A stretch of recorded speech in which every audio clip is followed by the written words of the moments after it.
Okay, let's get started. I think the rule I was given is stay on time first, and then if you have something worthwhile to say, that's okay too. So we'll go from there. I got a call in January, February saying, Bill, have you read Briske's paper? That was Briske et al. And of course, I'm retired now, so I said no. And they said, well, you ought to read it. And then they said, would you come here and talk about your experiences with grazing management, give an overview, a perspective, and help us to at least see what you think and how you think about grazing. So that's really my purpose here today.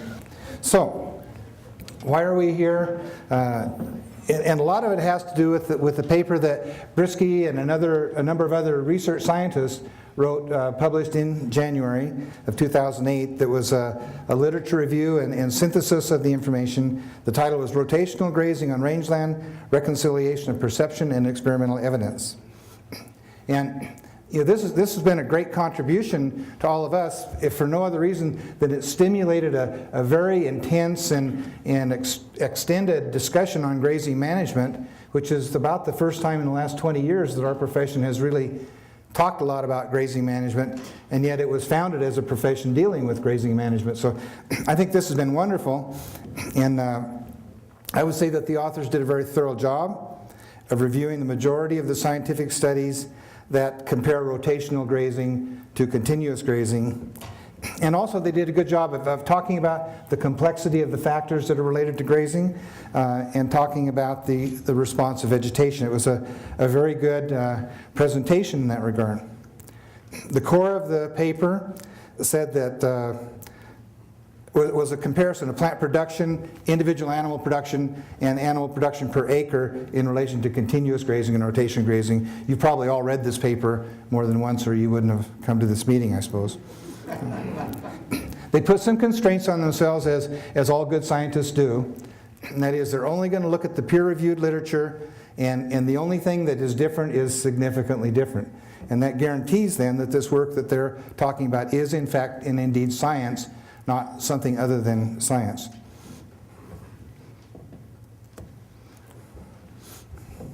So, what did they find out? If stocking rates are similar, then rotation grazing yields about the same amount of plant production per acre as continuous grazing at the end of the grazing program. That livestock production is about the same in rotation grazing or continuous grazing, and in about half of the studies they looked at. Then in about another third, continuous grazing had an advantage for livestock production per head and also per acre. Now, they also pointed out that sometimes rotational grazing would allow an increase in stocking rate, and when that happened, again, because they were stocked properly in these studies, not overstocked, then the plant production at the end of the grazing season was similar in the continuous versus rotation grazing. The livestock gain per head was about the same as they found before, about the same or a little advantage to the continuously grazed pastures. But because there were more animals per acre, the production of livestock per acre was higher. So their conclusions, gotta remember to push the right button, were that rotational grazing conveys few, if any, consistent benefits over continuous grazing. At the same time that they made that conclusion, they noted that there are limitations in research and application to commercial grazing because of the constraints that you put on research. Any good research project is going to control as many of the variables as possible, so you're only looking at two things. In this case, continuous grazing versus rotational grazing. They also recognize that in some of these studies the time frames may be too short to see differences that might occur subsequently in any of these factors. And they recognize that usually in an experimental program, the size of pastures in the experiments are much smaller than the size of pastures in commercial grazing. All of these are factors that could relate to a number of things like animal behavior and bring about some differences. So if you look at their paper then, based on the available range science, all things being equal, there's not much benefit of one system over another. If I read the paper right, that's what the conclusion is. So really the question is then, are all things equal? And that's what I want to talk about a little bit, is are all things equal?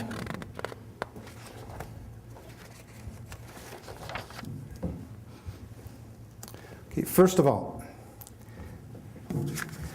they talked about science, and I found this definition, I kind of like it as a definition of science. Science is knowledge covering general truths or the operation of general laws obtained and tested through the scientific method. And that's exactly what Briske et al. Did in their paper. I also like that picture of lightning. I think it's you don't get those very often. So, I'm going to give you a lot of my opinions that are based on observations, experience over the last 40-some years, things I've seen and places I've worked. First, I firmly believe that science is the ideal foundation for making grazing management or any other natural resources decisions for that matter. At the same time, there's other kinds of information that are equally useful if science is translated into practical application. And the question is, where do we find that science? So, we'll talk about range management. We've always defined range management as the science and art of various kind of components of the rangeland ecosystem. The point being that range management is a science, the foundation, and is an art involved in the application. But the art of range management is found in a different literature collection than the science of range management. Now, another point I want to establish before we get too far in here is that rangelands are really the science and art of dealing with disturbance-based ecosystems. All of the land we deal with has some kind of a natural disturbance that is important to maintain it, to sustain the kinds of vegetation, soil, animal relationships that we work with. It may be grazing, it may be fire, it may be drought, a lot of things. And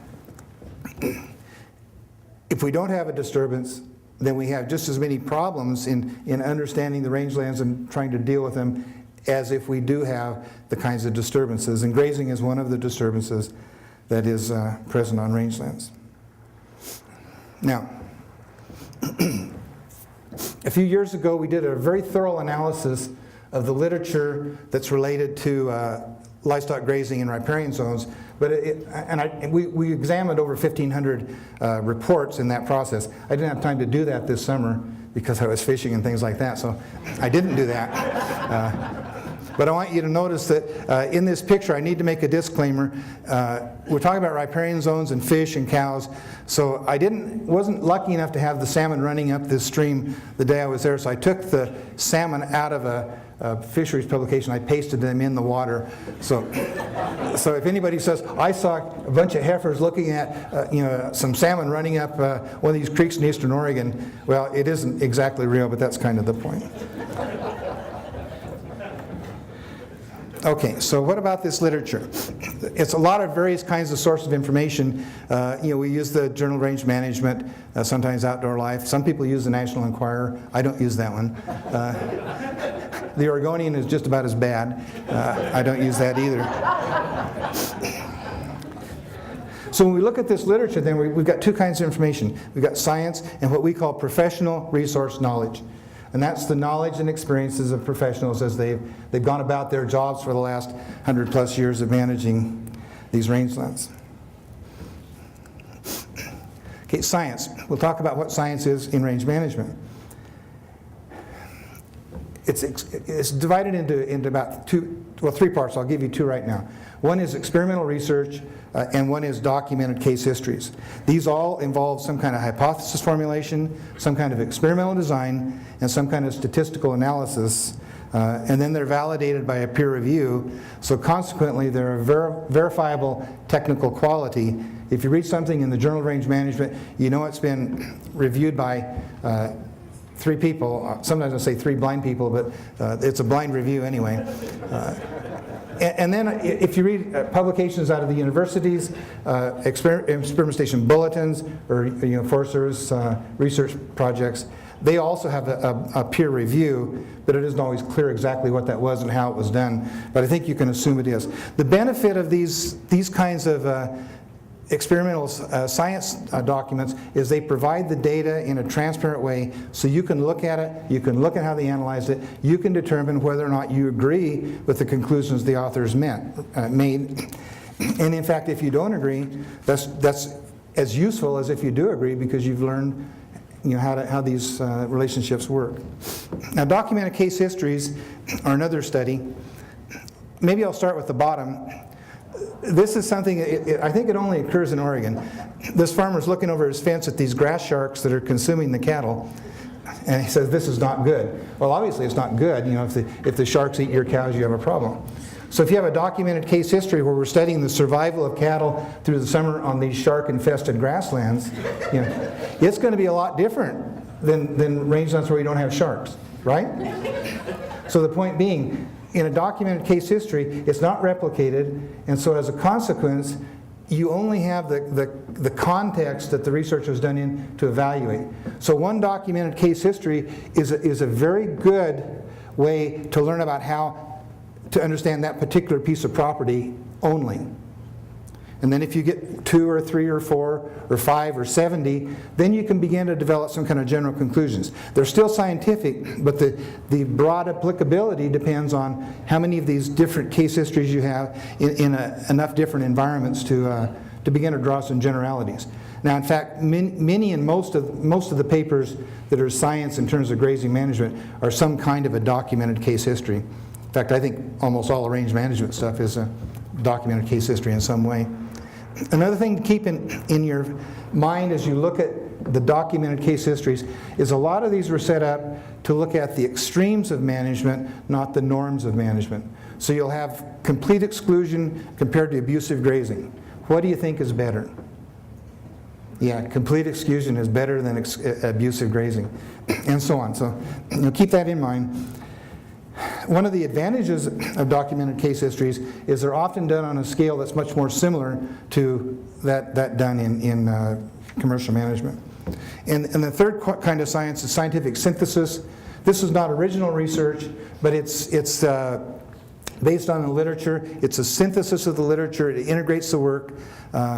And it's what the Briske et al. Paper was a synthesis of the scientific work and then a reevaluation of that total body of literature in a scientific way. Scientific synthesis is an excellent way to form research hypotheses, to develop some ideas that can help you as a baseline to develop grazing ideas, grazing management ideas. And it's an extremely valuable contribution to science. So this is kind of where the science stuff is. The other part of the literature we work with is this professional resource knowledge. This is the knowledge and experience of scientists and managers as they do their work and write it down and share it with other people. This is not provided in the Journal of Rangeland Ecology and Management. It's not provided in forest science. It's provided sometimes in rangelands, sometimes in the cattlemen's magazines, sometimes in other kinds of popular press, bulletins, and so forth. There's a lot of it out there, and it's very useful information. This professional resource knowledge constitutes much of the art of range management that we have written down and available for us to work with. It's an important source of information, and it's very widely reported in the literature. Now, usually these don't have experimental designs in the projects that we're talking about. You usually can't look at the detail of the work that was done and say, yeah, I would make the same conclusion if I had that, because usually enough information isn't given to make that analysis. Basically, it's developed on the knowledge, the skills, and the abilities of the authors. So in this case, then you need to be looking at not only the work that's written down, but does this person have the kind of background, knowledge, value systems, and these sorts of things so that you can think they would interpret the work similarly to how you would interpret it or not. And again, this is part of your evaluation of that work as you read it and determine what you're going to do with it. I think that integrating this professional resource knowledge is the next step following the clarity of the science given by the scientists in the Briske et al. Paper. Now, when we looked at the riparian ecology and management literature, about 1,500 different papers, most of this is professional resource knowledge. Most of what we read and use every day is not science. About 30% of the grazing management reports were scientific, and about 70% were professional resource knowledge. That's pretty much true across the board in general of all of the reports that we dealt with that involved a lot of different things. Some things were lower and others were higher, and this is reported other places if you want to read it. I would think if we looked at all the grazing system, grazing management studies out there, we'd probably find about the same kind of relationship. About a third, give or take, is scientific, and about 2/3 is the experience and knowledge of the people that did the work. So, because I'm retired now, I get to give my opinions, and I don't have to base things on fact. In fact, I was watching football the other day, and some guy was quoting a lot of statistics to Lou Holtz, and he stopped and says, "Wait, I would appreciate it if you wouldn't interrupt me with facts." And so we'll go from there. Because after all, Lou Holtz knows everything anyway. I won't say that I do. But my opinions. First of all, science is the ideal foundation for making grazing management decisions. I mean, it gives you something hard and fast to look at, cause and effect relationships. What do these mean, and what can I do with them? Secondly, science should be a baseline to evaluate things like cause and effect. It should not be a template for management. In fact, if people manage their ranches the way that we do research on grazing, the stock market would look amazingly good compared to what the profit margins in livestock agriculture would be. Because you can't control all the variables and still make money. That's why we have experiment stations that give us money to do that. So consequently, managers should use their skills, not models, not research templates, to make grazing management decisions. They should use the research as a background to make decisions, but their own skill to make the decision itself. In other words, don't replace the art with science. Know what you're dealing with and use it accordingly. Now, I promised to cover some of the early research, so I'll do this. This is some of the early work, Archibald Napier in 1598. That's the 16th century. Rotation grazing isn't new after all. And here's what Archibald says. "Make your park so near the one to the other that upon the said Whitsunday, when your cattle or bestial have eaten the grass of the first park, upon the morrow they may go to the second and eat in the same. And on the third day to eat pasture in the third, and so forth, till the time they have eaten the 12th park, and then to return and eat in the first park." In other words, what we would call rotation grazing was important enough to Archibald Napier that he wrote it down in 1598. So it's gone back a long time. It turns out nothing's new. Well, a great man, Arthur Sampson, who most of us call the father of range management, was a leading range management educator, researcher of his day, and was the leading range researcher at the time many of the ideas and theories and practices of grazing management, rotation grazing, continuous grazing, etc., were developed. And he started working in the 1920s, actually started in Oregon. It worked all over the western United States. Ended up as a professor at Berkeley, probably before Berkeley was a horrible place to live. But I've lived near Berkeley. That's based on professional knowledge. So after some 20, 30 years of research, he convened a symposium in 1951 on rotation grazing. And based on his knowledge, his experience, review of the literature, he pointed out, as cited in the Briske et al. Article, there are two fairly distinct viewpoints that exist among range cons and operators regarding the merits of rotation or deferred rotation grazing. So it's controversial then, it remains controversial now. He didn't stop there. In his paper, he continues on, regional and local conditions affect outcomes from grazing. Things like plant growth form, stocking rates, rainfall distribution, soil type, topography, and time between deferments. He indicated there was general agreement that in bunchgrass ranges, every 3 years or so, there's a benefit to deferring the grazing program. And then in the mountains with short growing seasons, rotation grazing is essential. So while there was controversy, at the same time he was recognizing there are places that rotation grazing is, in his words, essential.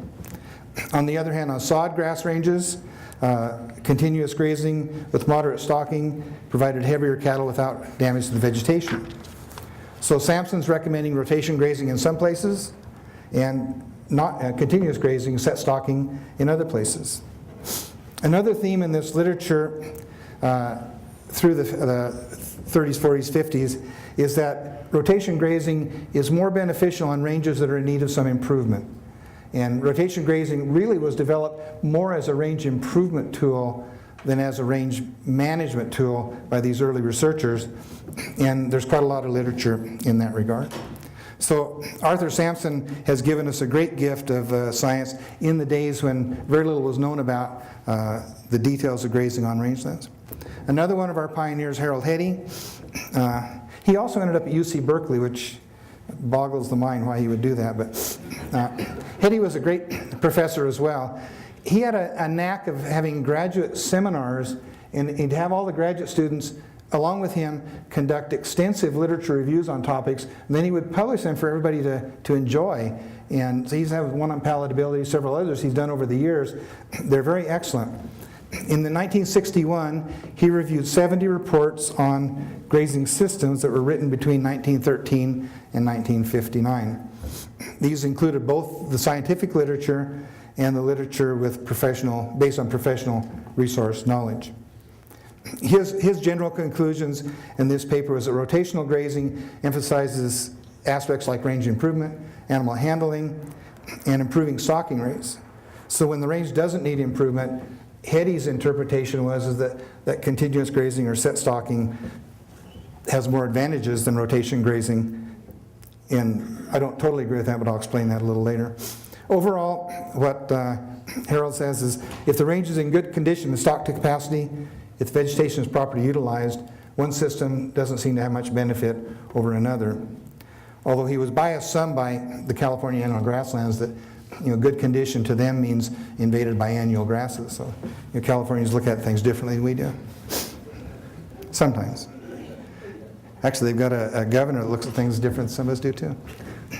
Another report I thought was good was Bob Earhart and Paul Hansen in 1997 did a pretty thorough evaluation in Montana of riparian grazing strategies, and they did field evaluations and measured how rangelands were different, how they'd changed.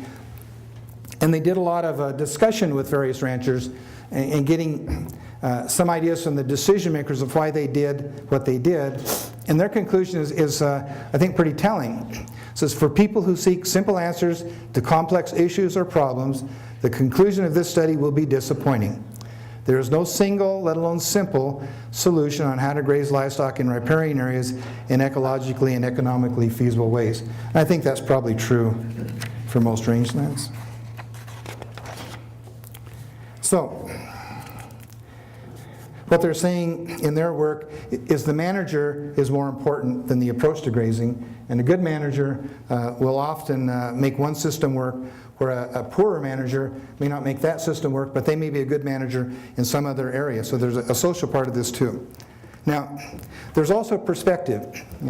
I think this mountain lion would say, this strategy is working pretty well for me. And that little buck deer is going to say, I should have done something a little different.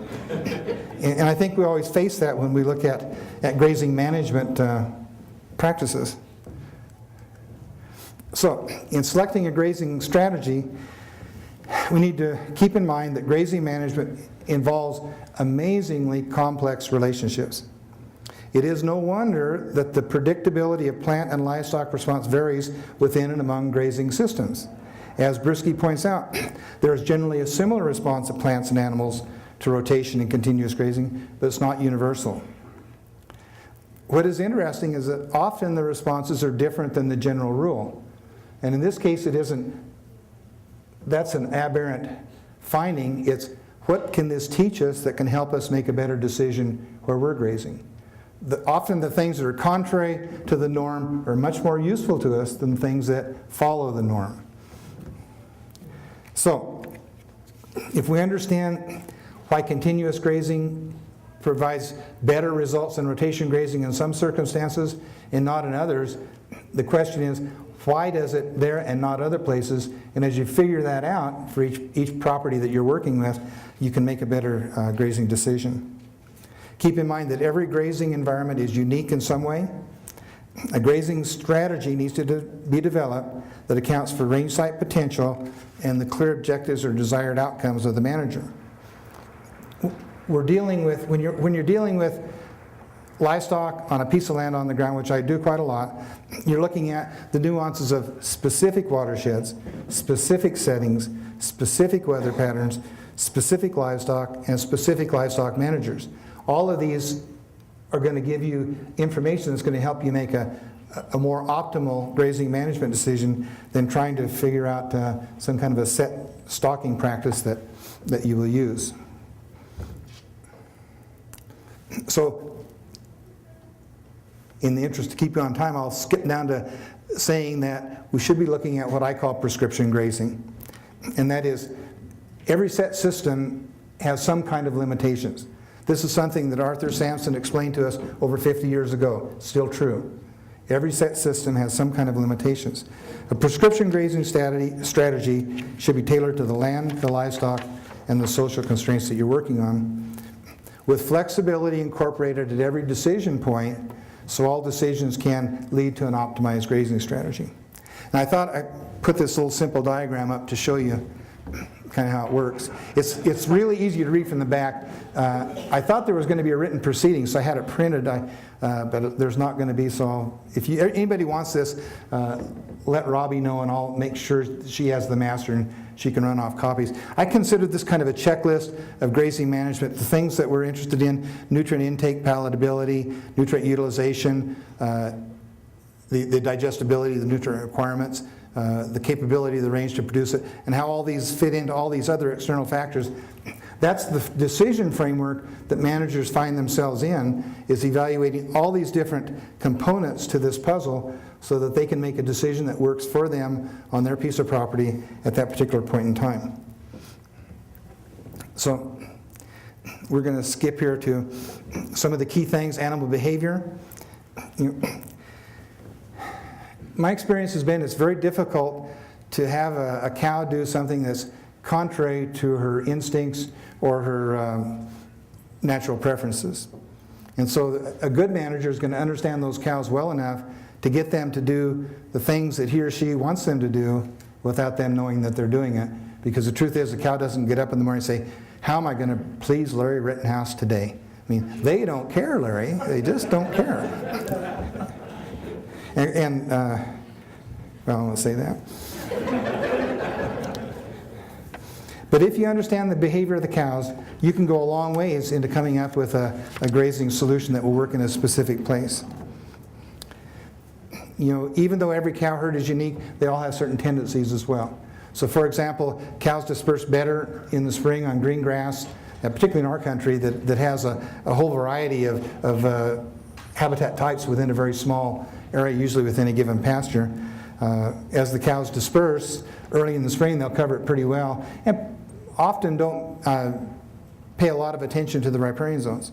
Later in the year, when the uplands dry up, then they want to go to the riparian zones. Then it takes more intensive management to deal with those kinds of issues. So these are factors to be looking at. But sometimes something simple, just by manipulating the time of turn-in, is all that's needed to bring a desired outcome about. Oftentimes when seeding areas, we can pick a variety of grass that will attract or repel cattle, depending on whether or not we want them to be in a certain place at a certain time. The yearly effects are a lot with weather. Every year seems to be different. Now, I've only seen about 65, 66 of them, but none have been the same, so there's an effect different every year of the weather on the grasses. If you have a drought, you have significant problems dealing with the stress of the drought on the animals, the stress of the drought on the plants. You have to deal with that. If you have a wet year, you have other kinds of stresses. Too much forage, you can't use it all, so you leave forage unused in an area. That affects the palatability of that part of the pasture the next year. So all of this has to be put together into a grazing system that works. I'll sum up stocking rate, because we're going to talk a lot about that, I'm sure, at this meeting. If you have good grass, you don't need good fences. That kind of sums up my thoughts on stocking rate. Keep enough grass in front of the cows that they're happy, and they're not going to want to go anywhere else, and they're going to perform very well. Now, the thing about large diverse pastures, this is where the research versus the practice comes into play, is that in large diverse pastures, often much of that pasture won't be used by livestock unless you do something to manage their grazing. And I'm given 5 minutes to finish up, so I will do that, being a good boy. Another big thing is palatability of vegetation, and recognize that different plants have different palatabilities. Sometimes they have the same nutritional value to the animals, and sometimes they don't. You know, if you're dealing with an area where you have different levels of palatability of grasses and similar nutrition, then rotation grazing is going to work pretty well to get use on the less palatable forage and not do too much heavy use on the more palatable forage. If in fact all the palatable forage is pretty much the same and it isn't going to change with season, then you're going to find out that continuous grazing may fit that system a little better. So, I want to talk about the location of the growing point, because that's a key we use a lot. You all know where the growing point is on a grass, the meristematic tissue where active growth starts. Now, in our grasses, cool season grasses that we deal with, in the early part of the year that's close to the ground. Later in the year, in late spring, it elevates to support the seed stalk. So if we do that, look at that and graze it when the growing point isn't elevated, the plant continues to grow and mature in its normal pattern. If the growing point's elevated and it's grazed off, then it quits growing, it activates a bud, and that grows a little later. And so we can use that to improve forages. I think I'll have enough time to get this in.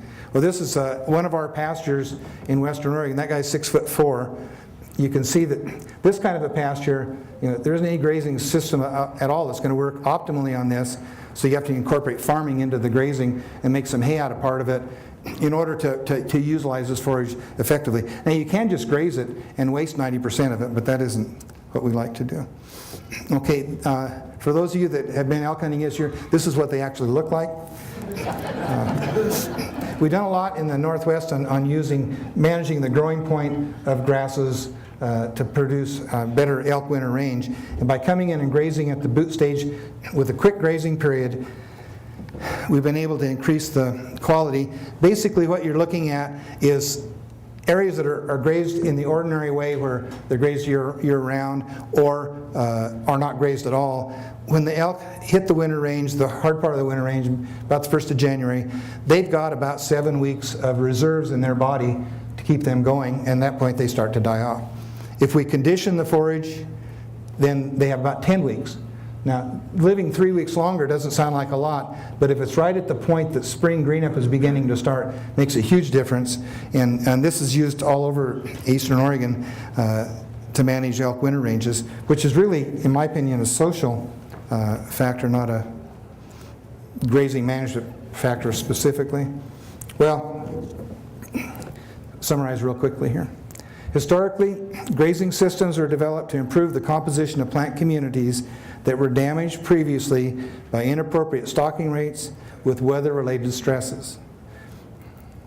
It's difficult to direct and even understand plant communities changes on a fine scale unless you have a detailed understanding of the plant community. So everyone that's managing cattle needs to understand these plant communities that they're dealing with. You need to understand the resistance and the resilience of these plant communities in terms of grazing stresses. You can develop coarse management strategies to enhance woody vegetation. When grass is green, cows don't eat woody vegetation very well at all. When the grass dries up, they move to woody vegetation. If you want to reduce the woody vegetation, graze it when the grass is dry. If you want to increase it, graze it when the grass is green. You know, these are the simple things that people can keep in mind, kind of common sense approach to doing it. I think that checklist that I showed you earlier is a real good way to ask yourself, have I thought about all these things that might be affecting my decision, and what do I know about it? What do I need to learn in order to make a different decision? Finally, the skill of the manager is superimposed over all the ecological factors in developing a successful grazing strategy, as described by Bob Earhart and Paul Hansen. It involves understanding the livestock, the land, their interactions, the ability of the manager to withstand risk, the ability of the manager to recognize the difference between damage to the range and utilization of the range that might actually provide a beneficial result the next year. So finally, a grazing prescription can only be as precise as the management ability of the manager will permit in the context of natural interaction with grazing. So I summarized all this up, simply put. Grazing management is what you have is cows that change every day and plants that change every day, and all you have to do is match them up. And I'm on time.